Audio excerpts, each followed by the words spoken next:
आज हम बहुत ही महत्वपूर्ण अंतर जो हर वर्ष आता है आत्मकथा और जीवनी में अंतर जानने वाले हैं और बहुत ही सरल सिंपल लैंग्वेज में मैं आपको बताऊंगा।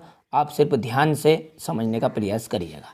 देखिए, आत्मकथा का शाब्दिक अर्थ रहेगा कि जब लेखक अपने स्वयं की कथा गाएगा, स्वयं के बारे में लिखेगा, खुद के जीवन से होने वाली घटनाओं को लिखेगा, तो वही कहलाएगी आत्मकथा। और जीवनी का मतलब ये होता है कि कोई भी जो लेखक है किसी दूसरे व्यक्ति के बारे में यदि लिखेगा और पूरी सच्चाई के साथ दोनों ही रहेगी तो वहाँ कहलाएगी जीवनी।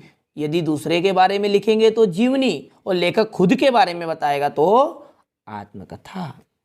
तो भैया सिंपल सी बात है कि यहाँ स्वयं के द्वारा लिखी जाएगी आत्मकथा और जीवनी किसी दूसरे के द्वारा लिखी जाएगी, क्योंकि जीवनी में लेखक तो लिखेगा पर वो दूसरे के बारे में लिखेगा। तो यहाँ भी स्वयं किसी व्यक्ति के बारे में घटना रहेगी यहाँ भी, पर लेकिन आत्मकथा जो स्वयं के द्वारा लिखी जाएगी और जीवनी दूसरे के द्वारा लिखी जाएगी। अब जब स्वयं के द्वारा लिखेंगी तो लेखक स्वयं के गुण और दोषों को बताएगा और जीवनी में लेखक दूसरे के गुण और दोषों को बताएगा।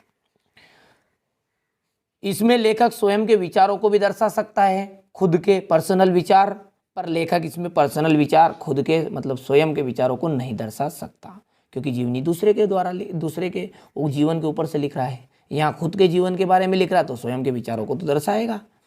ठीक है। आत्मकथा जो होती है वहाँ भावात्मक शैली में लिखी जाती है, जबकि जीवनी वर्णनात्मक शैली में लिखी जाती है। तो देखिए क्या बताया मैंने, अब अंतर आपको याद हो जाएगा। सिंपल सी बात है कि आत्मकथा स्वयं के द्वारा लिखी जाती है, जीवनी किसी दूसरे के द्वारा लिखी जाती है।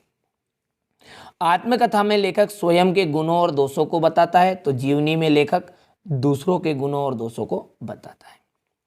आत्मकथा में लेखक स्वयं के विचारों को दर्शाता है, लेकिन जीवनी में लेखक स्वयं के विचारों को नहीं दर्शाता है। आत्मकथा भावात्मक शैली में लिखी जाती है, लेकिन जीवनी वर्णनात्मक शैली में लिखी जाती है। तो बढ़िया से नोट्स के सहारे आप अच्छे से इन्हें कंप्लीट करिएगा। बड़ा ही मोस्ट इम्पोर्टेंट है। 9th 10th 11th 12th जैसा आप जानते होंगे हर साल हर वर्ष यह अंतर पूछा भी जाता है। तो बढ़िया से नोट्स बनाते चलिएगा। और पिछले वीडियो यदि नहीं देखे तो डिस्क्रिप्शन में लिंक मिल जाएगी प्लेलिस्ट की, वहाँ से जाकर आप देख सकते हैं। इसके अलावा यदि आप दूसरे सब्जेक्ट पढ़ना चाहते हैं तो होम पेज पर जाते से ही आपको 2 चैनल और मिलेंगे, उनमें जाकर आप अच्छे से दूसरे सब्जेक्ट भी पढ़ सकते हैं।